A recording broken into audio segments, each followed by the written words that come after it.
That morning, after my daughter closed the door behind her, my granddaughter looked up at me and asked something that made my hands go cold. I remember the sound first, the click of the lock, the soft sigh of the door settling into its frame, then silence. The kind that sits too close. I was standing at the kitchen sink, rinsing a coffee mug I hadn't finished. The coffee had gone bitter anyway. It always did when I forgot it was there.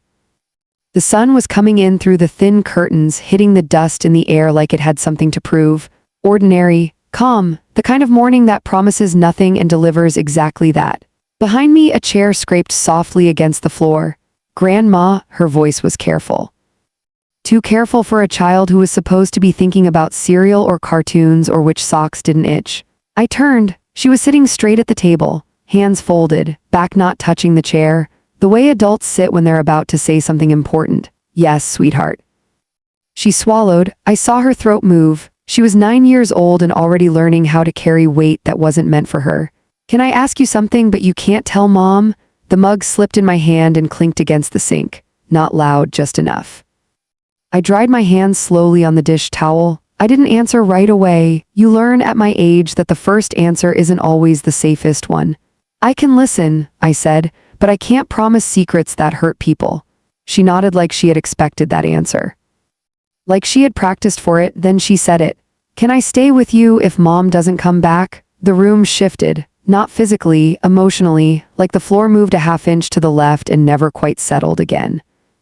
I pulled out the chair across from her and sat down. I noticed a crack in the tabletop I had never paid attention to before. A thin, pale line running through the wood like a scar. "What do you mean if she doesn't come back?" I asked. She shrugged. Too small for the question. She said she just needed some time. She packed the blue suitcase, the one she only uses when she's really mad. I thought of my daughter standing in the doorway an hour earlier, her hair brushed but her eyes somewhere else. The way she hugged her child too tightly, then not tight enough. The way she wouldn't look at me when I asked if she wanted breakfast. "I'll call you later," she'd said. "Not tonight, not after work, just later." I told myself it was nothing. I always did that first. My granddaughter traced the edge of the table with her finger, round and round, like she was trying to keep herself anchored. "She said I should be good," she went on. "She said you take care of me for a little while, but she didn't say how long." Children hear the spaces between words. Adults forget that. I reached across the table and covered her hand with mine. Her skin was warm, steady, trusting. "Your mom loves you," I said. It was true. I believed it, or I needed to. She nodded again. "I know. But she cries in the car now. She thinks I don't see." That was the moment something in me tightened, not snapped, tightened like a knot pulled too fast. This wasn't about a bad morning or stress or needing space. This was something else, something already moving. Later that day, after I made her lunch and she pretended to like the soup, I found the note. It wasn't hidden. That was the part that hurt the most. It was folded once and left on the corner of the counter, right where she knew I'd stand to make tea. "Mom, I'm sorry to do this like this. I don't know how to say it out loud. I need time. Please don't try to fix this." No signature. No explanation, no promise. I read it twice. Then a third time, slower, looking for something that wasn't there. The house felt different after that, like it was holding its breath. That night, after my granddaughter fell asleep with the lamp still on, I sat in the living room and listened to the clock tick. Each second landed heavy. I thought about all the years I'd told my daughter to be strong, independent, capable. I wondered when strength had turned into silence. And I wondered why a 9-year-old had been preparing for abandonment before the adults had the courage to name it. The next morning, my granddaughter asked if she could help me water the plants. She poured too much into the fern and apologized like it was a crime. "You don't have to be perfect," I told her. She looked up at me. "I know, I just don't want to make things harder." That's when I knew. Whatever was happening with my daughter, it was already touching places it had no right to touch. And I hadn't even seen the worst of it yet. Because the real truth didn't arrive with shouting or slammed doors. It arrived quietly, in pieces. Through a child who loved her mother enough to be afraid of her. And once I understood what my granddaughter was really asking me that morning, there was no going back to the life we had before. The days after my daughter left did not fall apart all at once. They thinned like fabric worn too many times. Morning came, lunch came, night came, and in between there were small absences I kept noticing too late. Her toothbrush still leaned in the cup by the sink. Blue handle, frayed bristles, I didn't move it. I told myself it wasn't denial. Just respect, as if objects carried feelings and might be offended if handled too soon. My granddaughter adjusted faster than I like to admit. She woke up early without being called. She made her bed halfway, corners uneven, but she tried. She watched my face when the phone rang and looked away when it didn't. Children learn silence like a second language. On the fourth day, she asked if she could start calling my house home for now. For now, she said carefully, like a bridge she didn't want to burn. I smiled and told her she could call it whatever made her feel safe. Then I went into the bathroom and sat on the edge of the tub for a long minute, breathing through something that felt like grief but didn't yet have a name. I called my daughter that afternoon, straight to voicemail. I didn't leave a message, I never did. I wanted her to choose to call back. I told myself that was respect too, maybe it was pride. That evening I made spaghetti, too much garlic, too salty. My granddaughter ate it anyway and said it was the best kind, the messy kind. After dinner, she asked if she could sleep in my room. Just tonight, she said. I nodded. Of course I did. She curled up on the far side of the bed, careful not to touch me too much, as if closeness might be temporary, like a borrowed thing. In the dark, she whispered, "Grandma, yes. If Mom comes back, you'll still visit, right?" My throat tightened. Always. She breathed out slowly, like she'd been holding that question all day. It was after midnight when I finally cried. Quietly, the kind of crying you do into a pillow so you don't wake the person you're trying to protect. I wasn't crying because my daughter had left. I was crying because her child was learning how to live around absence. The next morning, a letter arrived, not addressed to me, addressed to my granddaughter. I noticed it because her name was written in my daughter's handwriting, slanted slightly to the right. Pressed too hard, like she was angry at the pen. I stood at the doorway of the kitchen holding it for a long time. There are lines you don't cross as a parent, and others you cross without realizing until it's too late. I called my granddaughter into the room and handed it to her. "You don't have to read it now," I said. She shook her head. "I want to." She climbed onto the chair and sat with her feet tucked under her. I watched her face as she read. How her eyebrows pulled together, how her mouth opened slightly then closed again. Halfway through, she stopped. "Can you read the rest out loud?" she asked. "My eyes feel funny." I took the letter from her hands. It wasn't long, my sweet girl. "Mom needs to fix something inside herself. This is not your fault. I love you more than anything, even when I'm not there the right way. Listen to Grandma, be good. I'll see you soon." Soon, that word again. Elastic, unreliable. My granddaughter nodded like she understood. Like she accepted it. But that night she wet the bed. She was mortified, apologizing through tears, promising it wouldn't happen again. I told her accidents happen. I meant it for more than the sheets. I washed the bedding at 2 in the morning. Stood by the machine like it might tell me something if I listened closely enough. That was when the first crack appeared in the story my daughter had left me. The washing machine rattled louder than usual, and I remembered how my daughter used to hate that sound. How she'd flinch when things got loud. How she once told me years ago that silence felt safer than shouting. I wondered who she was silent with now. A week passed, then another. No calls, no visits, only texts. Short, carefully neutral. "I'm okay. Work is busy." "Give her a hug for me?" I asked when she was coming back. No answer. The school called me on a Tuesday afternoon, said my granddaughter had been unusually quiet, said she asked to sit near the door. She asked if someone could come get her early, the teacher said gently. She said her mom might need her. I thanked her and hung up. Then I sat at the kitchen table and stared at my hands. This was no longer a temporary arrangement. This was a shift. That evening I called my daughter again and again and again. On the fourth call she picked up. Her voice sounded tired, stripped down. "Mom," she said, not warm, not cold, just there. "Where are you?" I asked. A pause. I needed space. That's not an answer.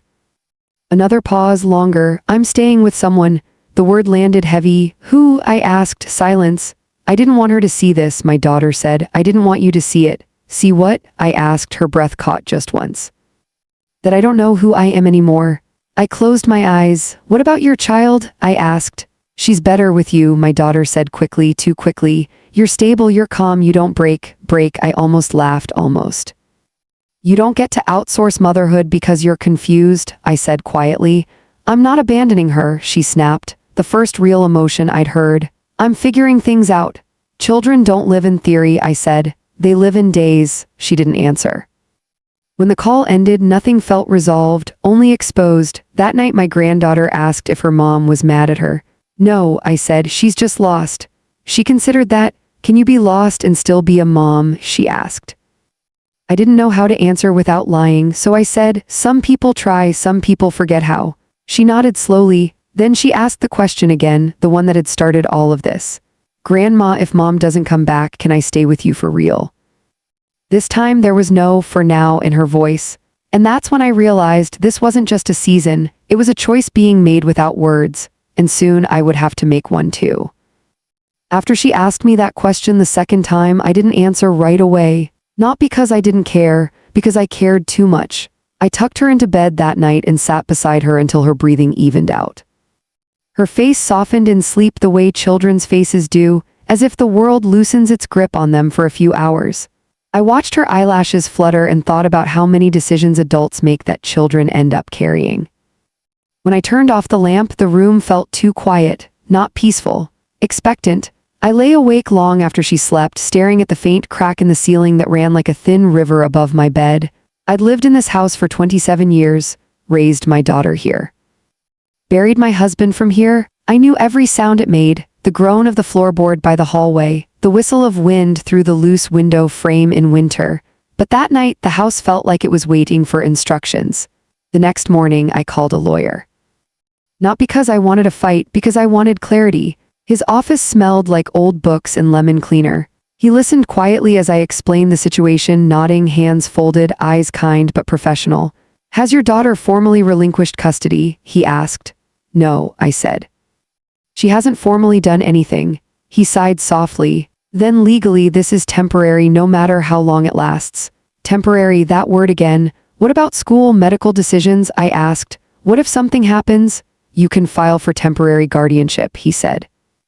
But understand, this can feel like an accusation to a parent who already feels cornered. I thanked him and left with a stack of papers heavier than they looked. On the drive home, I remembered my daughter at 16, slamming her bedroom door and shouting that I didn't trust her.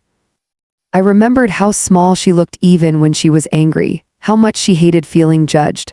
I wasn't trying to judge her now. I was trying to protect a child who was learning how to hold herself together too early. That afternoon, my daughter finally came by. No warning. Just a knock, sharp, unfamiliar. My granddaughter froze mid-drawing. Her pencil hovered above the page like she didn't know which direction to go. I'll get it, I said. When I opened the door, my daughter stood there with her arms crossed, hair pulled back too tight. She looked thinner. Tired in a way sleep doesn't fix. Hi, she said. Hi, I answered. She glanced past me into the house. Is she? She's inside, I said. Come in. She hesitated, then stepped over the threshold like it belonged to someone else now. My granddaughter appeared in the hallway. She didn't run, didn't cry, she just stood there waiting. Hey baby, my daughter said, forcing brightness. My granddaughter walked forward slowly and let herself be hugged. Her arms stayed loose at her sides. I watched my daughter's face change as she noticed that. Come sit with me, she said, pulling her child toward the couch. They sat, close but not easy. I stayed in the kitchen, pretending to rinse a cup that was already clean, listening. I'm sorry I've been gone, my daughter said. I just needed some time.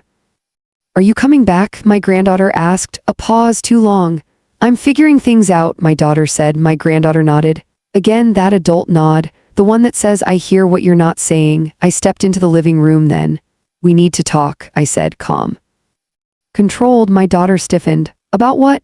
About expectations, I said. About responsibility. She sighed, rolled her eyes slightly, a familiar gesture from years ago. You always make things so serious, she said. This is serious, I replied. She's asking questions children shouldn't have to ask. My daughter looked at her child, then away. I didn't ask you to take over my life. I didn't ask you to disappear, I said quietly. The room went still. My granddaughter stood up. I'm going to my room, she said. You can talk. That's when my daughter broke. She pressed her hands to her face and started crying. Not quietly, not carefully, the kind of crying that comes from exhaustion more than sadness. I can't breathe in this life anymore, she said. I feel like I'm drowning in being needed. I sat down across from her. You don't stop being needed just because it's heavy, I said. You learn how to carry it. She shook her head. You don't understand. I do, I said. I just didn't walk away. That was too sharp. I knew it as soon as it left my mouth. She looked up at me then, eyes red, defensive. You always think you're stronger because you stayed, she said, but staying does mean you were happy. No, I agreed. It means I was responsible. Silence stretched between us.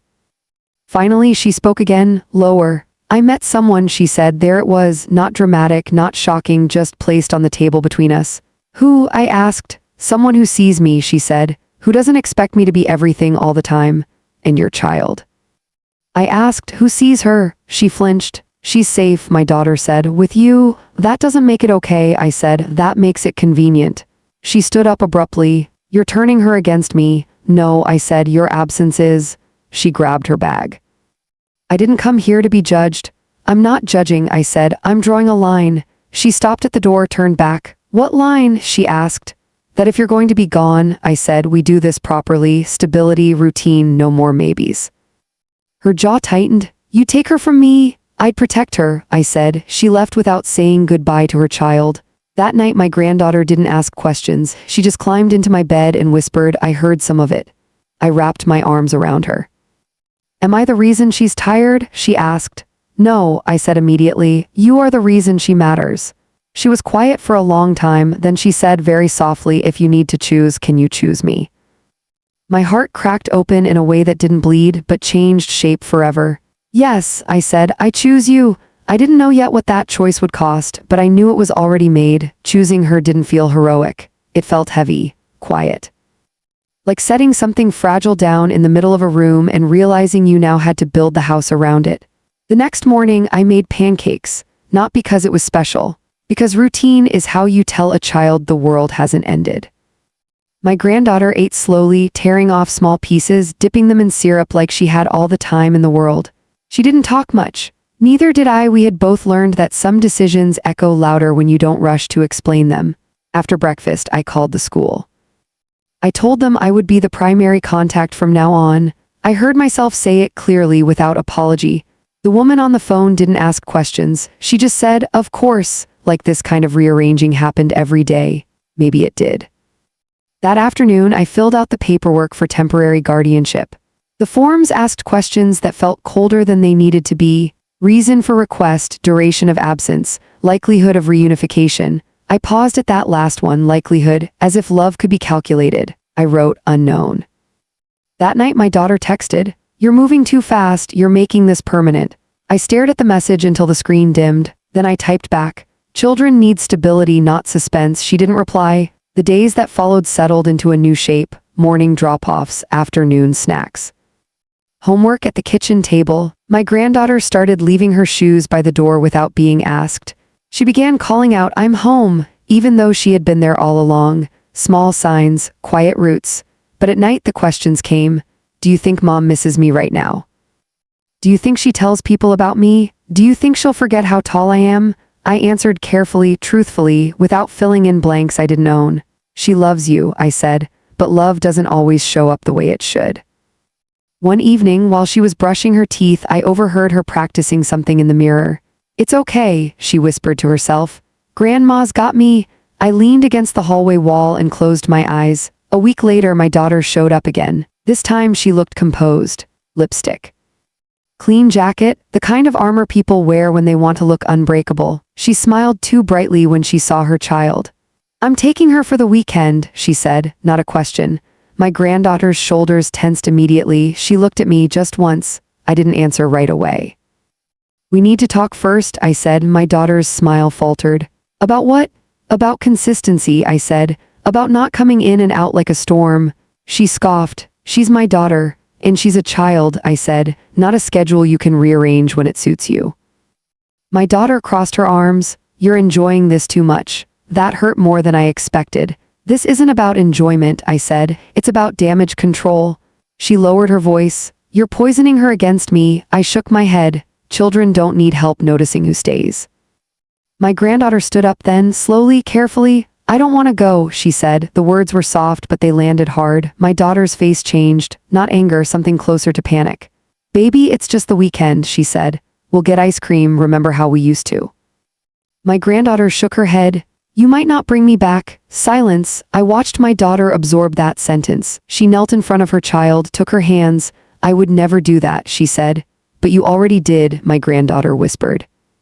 That was the moment my daughter looked at me like I had betrayed her, but I hadn't said a word. You've been filling her head, my daughter snapped. No, I said quietly. She's been filling the silence. My daughter stood up abruptly. This is temporary, she said. You don't get to rewrite our family? I'm not rewriting, I said. I'm holding the place until you decide whether you're in it. She left without her child. Again, that night my granddaughter didn't cry. She just asked if she could start calling me Mom at school. The word hit me in the chest.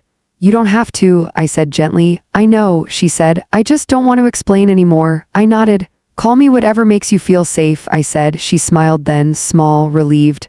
The next day the lawyer called. My daughter had contacted him too. She's upset, he said carefully. She feels pushed out. I didn't push, I said. She stepped away. There was a pause. You should prepare, he added.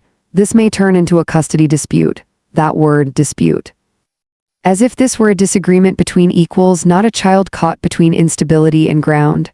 I hung up and sat at the table for a long time. I thought about all the ways mothers fail quietly, not by cruelty, but by absence, by choosing relief over responsibility. That evening, I tucked my granddaughter into bed. She looked at me seriously. If Mom gets mad, will you still keep me? Yes, I said. What if she hates you? I can live with that, I said. I can't live with you being scared. She reached out and held my hand. I don't want to make her sad, she whispered. You're not responsible for adult feelings, I said. That's my job now. She fell asleep holding my fingers like an anchor. In the living room, the clock ticked. Time didn't feel neutral anymore. It felt like something I had to defend, and I knew the next step wouldn't be quiet, because people don't like being exposed by the truth they tried to avoid. The papers arrived in a plain white envelope. No return address, no warmth, just facts folded into stiff corners. My daughter was contesting the guardianship. I sat at the kitchen table with the envelope open in front of me, my coffee untouched. The house was quiet, too quiet for a morning that was about to change everything. Across the table, my granddaughter was coloring. She had drawn a house with 2 chimneys and flowers that looked like they were smiling. She added a stick figure beside the door and wrote Grandma above it in careful letters. I folded the papers back into the envelope. Some battles don't start with raised voices. They start with documents. That afternoon, I met my daughter's lawyer for the first time. He was young, polished, confident in a way that felt rehearsed. She feels sidelined, he said, like her role as a mother is being replaced. I'm not replacing her, I said. I'm filling a gap she left open. He smiled thinly. From her perspective, it looks like control. From a child's perspective, I replied, it looks like safety. He didn't write that down. 2 days later, my daughter came by again. This time, she didn't knock. She walked in like the house still answered to her. We need to talk, she said sharply. My granddaughter froze mid-step. Go to your room, my daughter said, not looking at her. No, my granddaughter said quietly. I stood up. We talk in front of her, I said. Or we don't talk at all. My daughter stared at me, then she laughed, short, bitter. You're turning her into your witness. No, I said, I'm refusing to make her invisible. She took a breath, sat down heavily. I want her back, she said. Then show up, I said. I am showing up, she snapped. I'm here. Being present isn't the same as being consistent, I said. Children count days, not intentions. My granddaughter sat down beside me, close enough that our shoulders touched. I can't live like this, my daughter said. Like I have to compete with you? You're not competing with me, I said. You're being asked to compete with your own absence. She looked at her child then, really looked. Come with me, she said softly. I'll do better. My granddaughter didn't move. Can you promise? She asked. My daughter hesitated just a fraction of a second, but children notice fractions. I'll try, my daughter said. My granddaughter shook her head. That's what you said last time. Silence. My daughter's face hardened. You've trained her, she said to me. No, I said. She trained herself to survive. That's when my daughter said something I wasn't prepared for. I'm pregnant, she said. The word landed like a dropped plate. My granddaughter gasped. I felt my spine stiffen. By who? I asked. She lifted her chin. That's not relevant.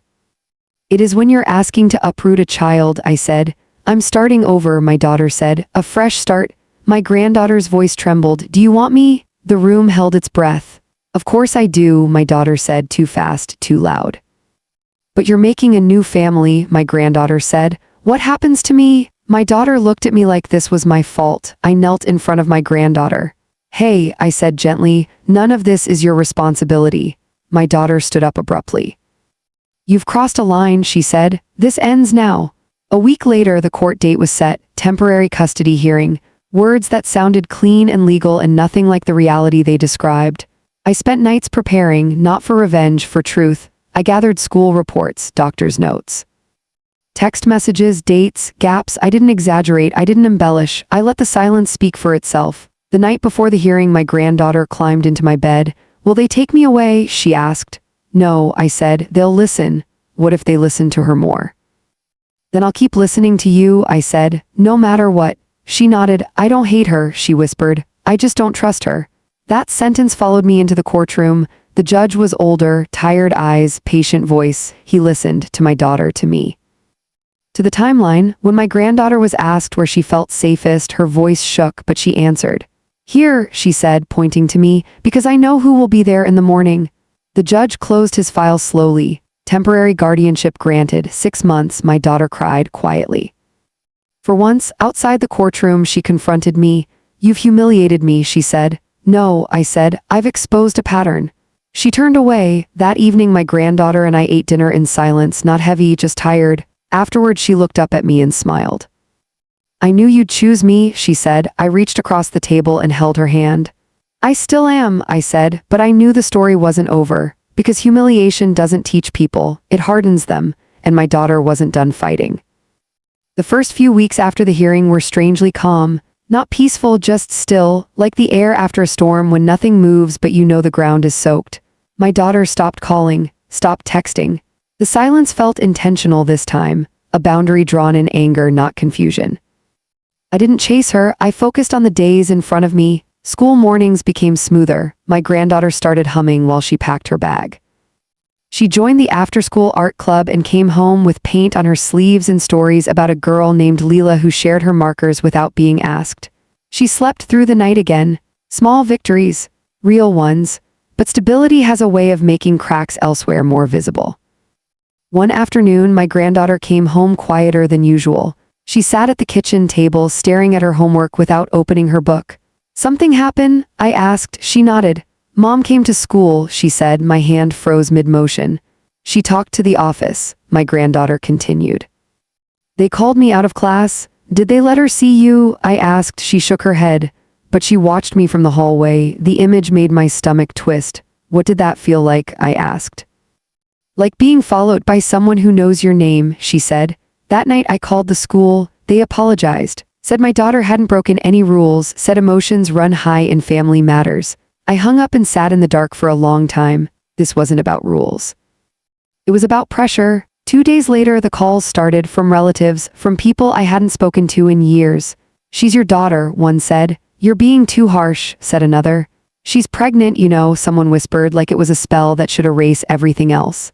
I listened. I didn't argue. I had learned something important. People who don't live with consequences love giving advice. Then came the letter, not legal, personal, written in my daughter's handwriting. She accused me of stealing her motherhood, of turning her child into evidence, of punishing her for being human. I read it once, then I burned it in the sink. Some words don't deserve to stay. A week later, my daughter showed up unannounced again. This time she was crying before she even spoke. I need her, she said. I stepped outside and closed the door behind me. You need help, I said, not leverage. She's my reason to be better, my daughter said. No, I replied. She's not a tool for your recovery. My daughter slammed her hand against the wall. You don't get to decide that. I get to protect her, I said. That's what you handed me when you walked away. My granddaughter watched from the window. I hated that. I'll change, my daughter said. I swear. I believe you want to, I said. I don't believe you know how yet. She left screaming this time. That night, my granddaughter asked if it was her fault again. No, I said. Your existence doesn't cause chaos. People's choices do. She nodded slowly. Then she said something that chilled me more than anger ever could. If I disappear, would everyone stop fighting? I pulled her into my arms so tightly she protested. You don't disappear to fix adults, I said. Ever. The next morning I made an appointment with a therapist, for her, and for me, because love without support turns into exhaustion. Therapy gave my granddaughter language, words like boundaries. Safety, not your job. It gave me mirrors. I saw my own daughter in the stories my granddaughter told. The same self-blame, the same hyper-awareness, the same fear of taking up space. History doesn't repeat, it rhymes. 3 months into guardianship, my daughter filed another motion, emergency reconsideration. The reason? She claimed I was alienating her child. The hearing was short. The judge looked tired. Do you have proof? He asked her. She didn't. I did. Text messages, school reports, therapist notes. The motion was denied. Outside the courtroom, my daughter didn't cry this time. She smiled. You've won, she said. Enjoy it. That smile haunted me because it wasn't surrender. It was something colder. That weekend, my granddaughter went to a friend's birthday party. I stayed home and cleaned the house. Opened windows, changed sheets, normal things. When I checked my phone, there were 6 missed calls from my daughter and 1 message. I'm done being the bad guy. I felt my chest tighten. I called her back. No answer. That night, my granddaughter didn't come home. Her friend's mother called me frantic. She left early, she said her mom was picking her up. My heart dropped into a place I didn't know existed. I called my daughter again, straight to voicemail. I grabbed my keys. Some fears don't wait politely. I drove faster than I should have, not recklessly.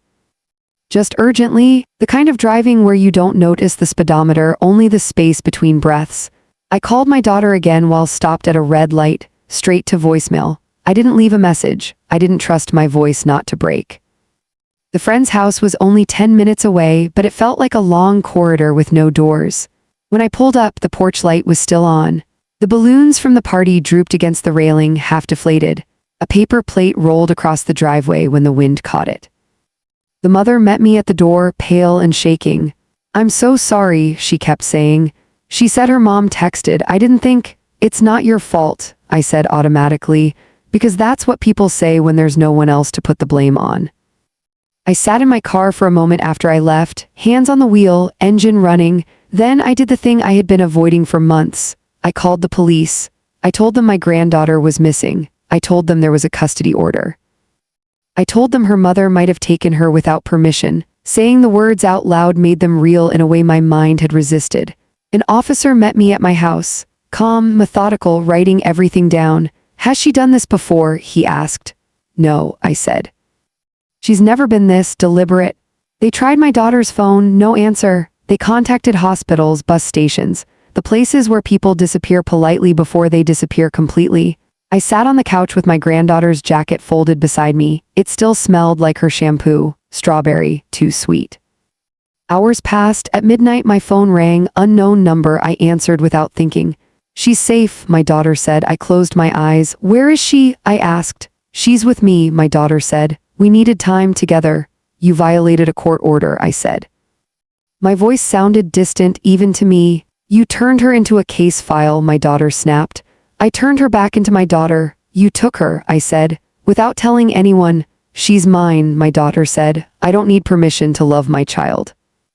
Love doesn't ignore fear, I said. Bring her back now. She doesn't want to, my daughter said. I felt something in me go very still. Put her on the phone, I said. A pause, then a small voice.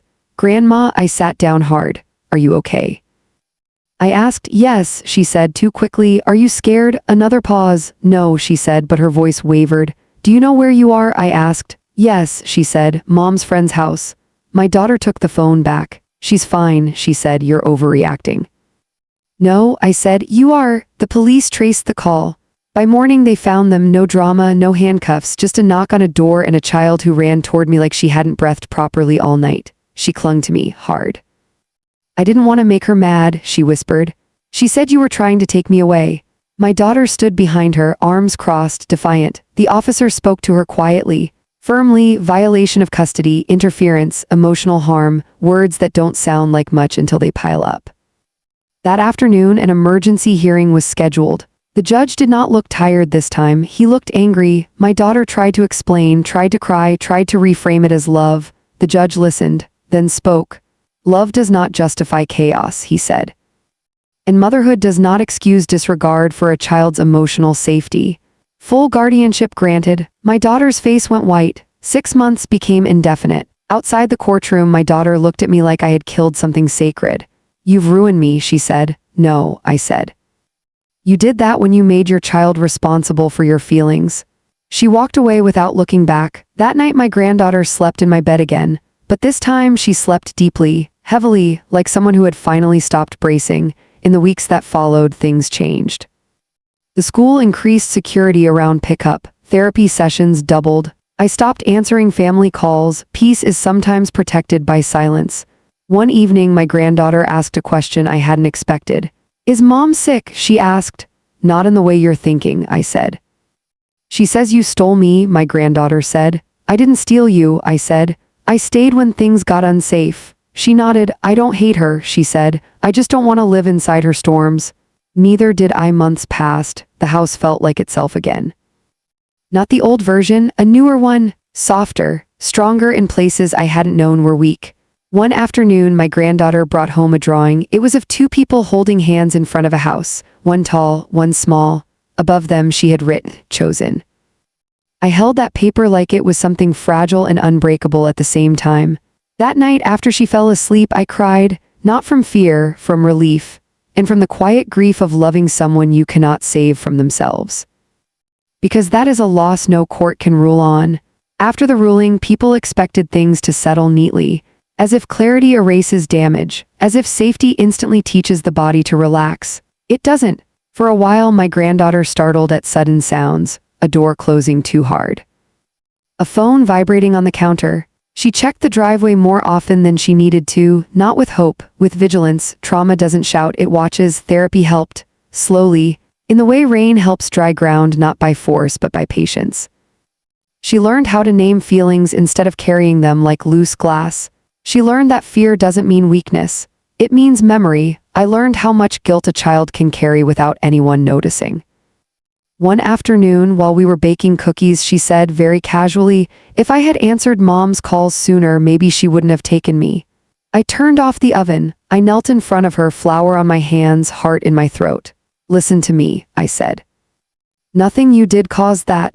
She nodded, but I could see she didn't believe me yet. Belief takes time. My daughter tried reaching out again that winter, not directly, through family. Through messages that said she's changed and she just wants to see her and this is tearing her apart. I took those messages to the therapist. "Consistency is the apology," she told me, "not words." So I waited. Months passed. Spring came quietly. The dogwoods bloomed. My granddaughter lost her front tooth and laughed at herself in the mirror. She joined the school choir and sang too loudly, off-key, unapologetic. She started sleeping with the light off again. One evening she asked if she could visit her mom someday. "Maybe," I said, "if it's safe." "What does safe mean?" she asked. I thought about it. "It means you don't have to protect her feelings," I said. "She protects yours." She considered that. "Then not yet," she said. I didn't argue. That summer my daughter finally wrote a letter, not angry, not defensive. Just tired. She apologized without explanation, took responsibility without conditions, admitted she didn't know how to be steady yet. I read it twice. Then I waited. I didn't respond immediately. I wanted to see what came next. Nothing did. Weeks passed, then months. Change, real change, announces itself in patterns, not promises. By the time my granddaughter turned 10, the guardianship felt less like a legal arrangement and more like a truth everyone had stopped questioning. At her birthday party, she blew out her candles and wished quietly. Later, when I asked what she wished for, she smiled. "Nothing," she said. "I already have what I need." That night, after the house quieted, I sat alone in the living room. I thought about my daughter, about the baby she had by then, about the life she was building somewhere parallel to ours.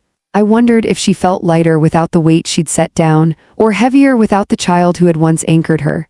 There is a particular grief in watching your child become someone you can't follow. It's not anger. It's not betrayal. It's mourning the version you raised. Sometimes late at night, I imagine my daughter knocking on the door. Not demanding, not defensive, just present. I imagine what I would say, I imagine what I wouldn't, but life didn't ask me to choose that scene. It asked me to stay where I was. One night my granddaughter climbed into bed beside me and said, "I don't feel broken anymore." I kissed her hair. "You were never broken," I said. "I felt like I was," she replied, "but now I don't." That was the moment I understood something clearly. Saving a child doesn't always look like rescue. Sometimes it looks like staying. Staying calm, staying boring, staying when someone else can't. As the years went on, the questions changed. They got bigger, wiser, less afraid. She stopped asking why her mother left and started asking who she wanted to become. That felt like healing. I kept the drawing she made, the one that said chosen, in a frame by my bed, not as a reminder of what I won, but of what I protected. Because love, the kind that lasts, isn't loud. It doesn't announce itself with sacrifice or drama. It shows up every morning, makes breakfast, keeps promises. And if that's all the legacy I leave behind, it will be enough. By the time my granddaughter turned 11, the house had learned our rhythms. The kettle whistled at the same time every morning. Shoes lined up by the door without instruction. Homework spread across the table in the same careful mess. The ordinary things that once felt temporary had settled into place, not loudly but firmly, like furniture you stop bumping into because you finally know where it belongs. People told me I looked younger. I didn't feel younger. I felt steadier. That kind of steadiness doesn't come from ease. It comes from choosing the same thing again and again, even when no one is watching. My daughter stayed away, not completely. She sent birthday cards, a message at Christmas, a picture of the baby once, her half-sibling wrapped in a blanket the color of fresh leaves. I didn't show the picture to my granddaughter right away. I waited until she asked, "Is she okay?" My granddaughter said when she finally saw it. "Yes," I said, "she looks healthy." My granddaughter studied the picture. "She looks like Mom when she was tired." I nodded. I had noticed that too. "She's not my replacement, right?" she asked quietly. "No," I said, "no one replaces anyone." She seemed relieved but not surprised, as if she had already decided that for herself. The therapist suggested supervised visits. "Only if your granddaughter wants it," she said. "Only if your daughter agrees to structure." I brought it up one evening while we were washing dishes. "Mom might want to see you," I said carefully, "with rules and support." My granddaughter kept scrubbing the plate, slow, methodical. "Does she want me?" she asked, "or does she want to feel better?" I didn't answer right away. "I think," I said, "she wants both." My granddaughter nodded. "Then not yet." I respected that. You don't rush healing, you don't negotiate safety. A year later, my daughter reached out again, this time directly. She asked to meet me for coffee, just me. I thought about saying no. I thought about all the reasons I had earned that right. Then I thought about the example I wanted to set. We met at a small cafe halfway between our lives. Neutral ground. No memories pressed into the walls. She looked older, softer around the eyes. Her hands shook when she wrapped them around the cup. "I'm not here to fight," she said quickly. "I'm not here to win," I replied. We sat in silence for a moment, letting the truth breathe. "I didn't know how to be needed without feeling trapped," she said finally. "I didn't know how to leave without breaking something." "You broke something," I said gently, "but you didn't break everything." She looked up at me then, really looked. "Does she hate me?" she asked. "No," I said. "She learned how to live without depending on you. That's not hatred." Tears filled her eyes. "That feels worse." "It's not worse," I said. "It's honest." She nodded, wiping her face. "I want to try again, slowly, the right way." I didn't promise anything. "I'll ask her," I said, "and I'll listen to her answer." That night, I told my granddaughter about the coffee. She listened without interrupting. Twirling a string from her hoodie around her finger. "What do you want?" I asked her. She shrugged. "I want her to be okay. I don't want to be the thing she fixes herself with." That sentence told me everything. We agreed on letters first, short, no pressure. My daughter wrote carefully, respectfully. My granddaughter read them with the therapist. Sometimes she replied, sometimes she didn't. Control is a kind of healing. Months passed, then more. Eventually they met, supervised, public, brief. My granddaughter came home afterward and said she tried really hard. "Is that good?" I asked. "It's a start," she said. I watched her walk to her room, taller than she had been before the visit. Not taller in inches, taller in certainty. That's when I realized something important. I hadn't just protected her childhood. I had protected her future ability to trust herself. One night as we sat on the porch watching the light fade, she leaned her head against my shoulder. "Grandma," she said, "do you ever feel guilty?" "Yes," I said honestly. "For what?" she asked. "For wishing things had been simpler," I said, "even when simple would have meant less safe." She nodded. "I feel guilty for being happy." "You don't owe sadness to anyone," I said, "not even people you love." She smiled faintly. The seasons turned again. High school loomed. Bigger questions, sharper edges, but the foundation held. One afternoon while cleaning out a drawer, I found the old court papers, yellowed at the edges now, heavy with history. I considered throwing them away. Instead, I tucked them into a box in the attic, not as proof, as context. Because one day my granddaughter might want to understand not just what happened, but why. And I wanted to be ready to tell her the truth without bitterness. That love isn't measured by blood alone. That staying is an action. That safety is built, not promised. The night before her first day of middle school, she hugged me tightly. "Thank you for choosing me," she said. I kissed the top of her head. "I didn't choose you instead of someone else," I said. "I chose you because you needed someone to stay." She nodded, satisfied. That night, I lay awake thinking about all the women who carry families quietly, who become the pause between harm and healing, who never planned to be strong but were needed anyway. There are no medals for that kind of love, just mornings, and children who sleep through the night. And that is enough. The first time my granddaughter called me from school just to tell me something ordinary, I knew we had crossed into a different kind of future. Not an emergency, not a fear, just, "Grandma, I forgot my lunch, but it's okay. I'll borrow $5. I laughed after I hung up, not because it was funny, but because it was normal. Normal had once felt impossible. Middle school brought its own storms, mood swings, slammed doors, long silences that had nothing to do with trauma and everything to do with growing up. I welcomed those moments. They meant she was safe enough to be difficult, safe enough to be herself. Sometimes, late at night, I sat at the kitchen table and thought about how close we had come to losing that safety, not to violence or neglect, but to instability. To adults who loved deeply but lived unevenly. Those are the hardest dangers to explain. My daughter stayed in the picture carefully. Supervised visits turned into short, unsupervised ones.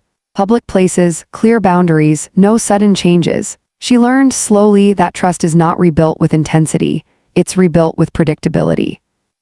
My granddaughter set the pace. That was the difference. One afternoon after a visit, my granddaughter came home and went straight to her room. I gave her space. I had learned that silence doesn't always mean something is wrong. Later, she came out and sat across from me at the table.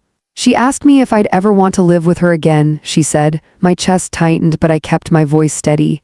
"And what did you say?" "I said I'm already home," she replied. I reached for her hand. "How did that feel?" "Sad," she said, "but also clear. Clarity can hurt, but confusion hurts longer." That night I thought about my daughter alone somewhere, learning how to live with consequences instead of running from them. I thought about the baby she was raising, how different that childhood would be simply because it started later in her life. I didn't wish her pain, I wished her growth, and I accepted that growth doesn't always include reconciliation the way we imagine it. Sometimes it includes distance that no longer bleeds. Years passed. My granddaughter grew taller than me, borrowed my sweaters, rolled her eyes when I worried too much, hugged me without being asked. One evening while we were folding laundry, she said something casually that stopped me cold. "I don't feel like something bad happened to me anymore," she said. "It just feels like something that taught me things." I sat down on the bed. "Like what?" I asked. "That I'm allowed to need people," she said. "And I'm allowed to walk away when they can't show up." I nodded. That was the lesson I had hoped would stick. Not anger, not resentment, discernment. The guardianship papers expired eventually. We renewed them. Then one day we didn't need to. By then, the truth was no longer legal. It was lived. My granddaughter chose to stay on her own terms. The day she graduated high school, she hugged me tightly backstage. "You didn't save me," she whispered. "You stood with me." I closed my eyes. "Yes," I said. That's what love is. After the ceremony, my daughter stood at a distance, watching, respectful, changed but still learning. She didn't come over, and that was okay. Some bridges aren't meant to be crossed again, they're meant to remind us where we've been. That night, after the house quieted, I sat alone in the living room. I thought about the morning it all began. The sound of the door closing, the scrape of a chair, the careful voice of a child asking a question no child should have to ask. Can I stay with you if she doesn't come back? I didn't know then what that question would cost. The nights of fear, the courtrooms, the guilt, the judgment, but I also didn't know what it would give. A relationship built on choice, not obligation. A child who knew she was worth staying for. A life that bent without breaking. If I've learned anything, it's this. Love doesn't always look like who gave birth to you. Sometimes it looks like who showed up when things fell apart. Sometimes it's the quiet person who keeps the light on, the one who doesn't leave, the one who listens without demanding gratitude. And sometimes the bravest thing a child can do is ask for safety, and the bravest thing an adult can do is say yes and mean it. If you were in my place, would you have made the same choice? Tell me in the comments.